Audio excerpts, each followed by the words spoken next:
Hi అండి, welcome to my vlog. ఈరోజు మనం గుత్తి వంకాయ కూర ఎలా చేయాలో చూసుకుందాం. దానికి కావాల్సిన ఇంగ్రీడియంట్స్ అయితే ఇవ్వండి. ఫస్ట్గా నేను వంకాయలను అయితే నీట్గా కడిగేసుకొని కట్ చేసుకుంటున్నాను అండి. ఇలా 4 పీసెస్గా అయితే కట్ చేసుకోవాలి. నీట్గా క్లియర్గా కట్ చేసుకోవాలండి. కట్ చేసుకున్న తర్వాత ఒక ప్యాన్లో 1 టేబుల్ స్పూన్ ఆయిల్ అయితే తీసుకున్నా అండి. ఆయిల్ తీసుకొని దానిలో 1 టీ స్పూన్ సాల్ట్, ఒక పావు టీ స్పూన్కి కొంచెం ఎక్కువ పసుపు వేసుకొని ఆయిల్, సాల్ట్ ఇంకా పసుపు కలిసేలా కలుపుకోవాలండి. దానిలోనే ముందుగా మనం కడిగి పెట్టుకున్న వంకాయల్ని వేసేసి ఫ్రై చేసుకోవాలండి. ఎంతవరకు ఫ్రై చేసుకోవాలంటే వంకాయలు కొంచెం మెత్తగా అయ్యేటంత వరకు అయితే ఫ్రై చేసుకోవాలండి. పైనుంచి కిందకి, కింద నుంచి పైకి కలిపేసి నేనైతే మూత పెట్టేసుకుంటా అండి. మసాలాకు కావాల్సిన పదార్థాలు అయితే మనం చూసుకోవాలి. 2 medium size tomatoes, 2 medium size onions, 1.5 tablespoon కారం, 1.5 టీ స్పూన్ సాల్ట్, పావు teaspoon masala, 2 teaspoons అల్లం వెల్లుల్లిపాయ పేస్ట్ కావాలండి. నేను ఆనియన్స్ ఇంకా టొమాటోస్ అయితే గ్రేవీ అండి, స్మూత్ టెక్స్చర్ వచ్చేంత వరకు గ్రేవీలో అయితే గ్రైండ్ చేసుకుంటున్నా. ఆ గ్రేవీకి నెక్స్ట్ మనకు కావాల్సినవి ఎండు కొబ్బరి, జీడిపప్పు, శనగ పలుకులు ఇంకా నువ్వులు అండి. ఇవైతే 1/2 కేజీ వంకాయలకి చాలు.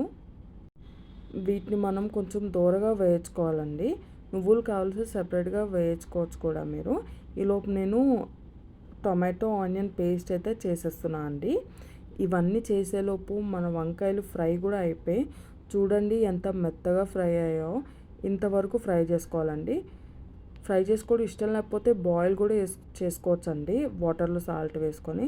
సో అదే ప్యాన్లో నేనైతే 2 టేబుల్ స్పూన్ ఆయిల్ తీసుకుంటున్నాను అండి. ఆయిల్ తీసుకొని దానిలో 2 టీ స్పూన్స్ అల్లం వెల్లుల్లిపాయ పేస్ట్ అన్నా కదండి, అది వేసి కొంచెం ఫ్రై చేసుకోవాలండి. పచ్చివాసన పోయి ఆ స్మెల్ అనేది ఆయిల్కి పట్టేటట్టుగా ఫ్రై చేసుకోవాలండి. దానిలోనే నేను టొమాటో ఇంకా ఆనియన్ గ్రేవీ పేస్ట్ చేసా కదండి, ఆ పేస్ట్ అయితే వేసుకోవాలండి. వేసుకొని అది కలుపుకుంటా అండి. అల్లం వెల్లుల్లి పేస్ట్ ఇంకా టొమాటో ఆనియన్ గ్రేవీ కలిసేటట్టుగా అవి కలిసి కొంచెం దగ్గర అవుతాయి కదండి. ఈలోపు మనం ఏం చేస్తామంటే ఆ జీడిపప్పు, శనగపలుకుల పేస్ట్ అయితే చేసేసుకుంటామండి. ఇదే పేస్ట్. ఈ టొమాటో ఆనియన్ గ్రేవీ దగ్గరికి వచ్చాక ఆ పేస్ట్ వేసుకొని బాగా కలుపుకోవాలండి. కలుపుకున్నాక గ్రేవీ కానీ పెట్టుకున్న కారం ఇంకా సాల్ట్ వేసేయాలండి. వేసుకొని బాగా కలుపుకుంటామండి. కారం, సాల్ట్ ఇంకా పేస్ట్ని బాగా కలుపుకున్నాక మనకి గ్రేవీ పేస్ట్ చేసేటప్పుడు అయితే కొంచెం గ్రేవీ ఆ మిక్సీలో ఉండిపోతే దానిలో నేనైతే వాటర్ వేసి 1 కప్పు వాటర్ ఉంటుందండి, అదైతే వేస్తాను. సో మన గ్రేవీ అయితే కొంచెం పల్చగా ఉంది. దానిలో వంకాయల్ని వేసానండి. వేసి బాగా బాయిల్ చేసేసరికి కొంచెం థిక్ అయిపోద్దండి గ్రేవీ అనేది. సో నేనైతే మూత పెట్టేసుకున్నాను అండి. ఇదిగో చూసారా థిక్ అయింది. దానిలో అయితే నేను ఆమ్చూర్ పౌడర్ ఒక హాఫ్ టీ స్పూన్ అయితే వేసుకున్నాను అండి. కొంచెం పులుపు తగలడానికి వేసుకున్నాను. దానిలోనే 1/2 టీ స్పూన్ మసాలా పౌడర్ కూడా వేసుకున్నాను అండి. వేసుకొని బాగా కలుపుకున్న తర్వాత 1 కప్ వాటర్ అయితే వేసి మళ్ళీ కొంచెం బాయిల్ చేస్తాను అండి. చేసేసాక ఇది 1 టీ స్పూన్ ఉంటుందండి ఫ్రెష్ క్రీమ్ అనేది. ఎసెన్స్ అనేది బాగుంటుంది అన్నమాట. ఫ్రెష్ క్రీమ్ది మిల్కీ మిస్ట్ క్రీమ్ చాలా బాగుంటుందండి, ట్రై చేయండి ఒకసారి.